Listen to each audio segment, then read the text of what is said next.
Donald Trump को Iran की सीधी चेतावनी, इज्जत से बात करें वरना जवाब अलग जुबान में मिलेगा, अलग भाषा में मिलेगा। जी हां, ईरान के एक बहुत ही सीनियर कमांडर ने यह चेतावनी डोनाल्ड ट्रंप को सीधे तौर पर दी है। आप देखें न्यूज़ का सोशल मीडिया प्लेटफॉर्म, मैं हूं विशाल। ट्रंप को ईरान की दो टूक चेतावनी, इज्जत से बात करो वरना जवाब अलग भाषा में मिलेगा।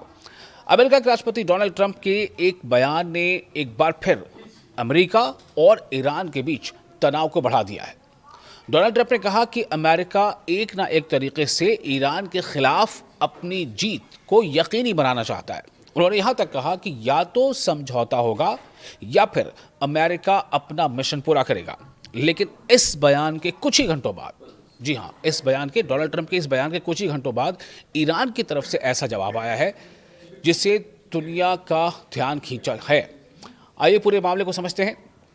सबसे पहली बात यह है कि आखिर डोनाल्ड ट्रंप की चेतावनी जो है वो क्या है। डोनाल्ड ट्रंप ने पहले क्या चेतावनी दी, पहले ये जान लेते हैं।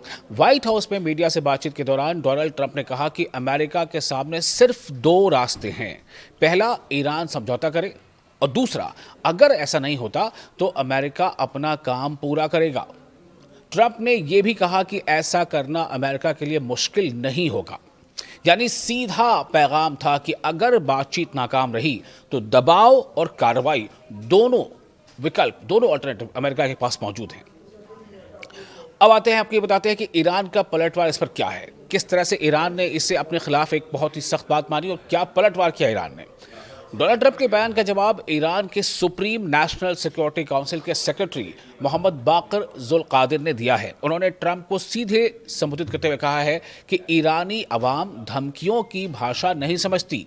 अगर ईरान से बात करनी है तो सम्मान के साथ बात कीजिए, वरना जवाब भी मिलेगा और अलग उसी भाषा में मिलेगा। ईरान के सुप्रीम नेशनल सिक्योरिटी काउंसिल के सेक्रेटरी मोहम्मद बाकर जुल्कादिर ने यह भी कहा कि ईरान हजारों साल पुरानी सभ्यता है, हजारों साल पुरानी सिविलाइजेशन वाला देश है और उसे डरा कर झुकाया नहीं जा सकता। उनका दावा था कि अतीत में भी ऐसी धमकियों से अमेरिका को अपनी उम्मीद के मुताबिक नतीजे नहीं मिले।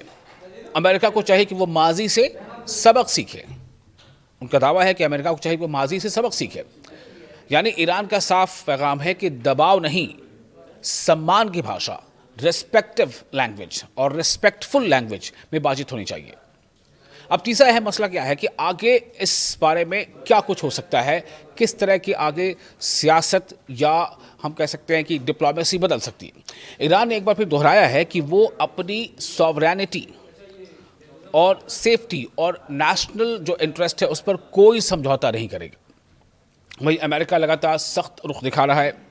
ऐसे में दोनों मुल्कों के ताज़ा बयान बताते हैं कि फ़िलहाल जो एक तनाव की स्थिति बनी हुई है उसमें कहीं से कोई कमी नहीं आएगी। हालांकि ये देखना बाकी है कि आने वाले वक्त में दोनों फरीक, दोनों पक्ष बातचीत का रास्ता चुनते हैं या फिर टकराव की भाषा और तेज़ होती है। फिलहाल इतना तय है कि शब्दों के इस जंग ने एक बार फिर दुनिया का ध्यान अमेरिका और ईरान की ओर खींच दिया है। क्या लगता है आपको, क्या इस तरह के कड़े बयान हालात को और बिगाड़ते हैं या फिर ये सिर्फ दबाव बनाने की एक स्ट्रैटेजी है? आप अपनी राय कमेंट बॉक्स में शेयर कर सकते हैं और अगर वीडियो पसंद आया तो इसे लाइक और शेयर भी जरूर कीजिए।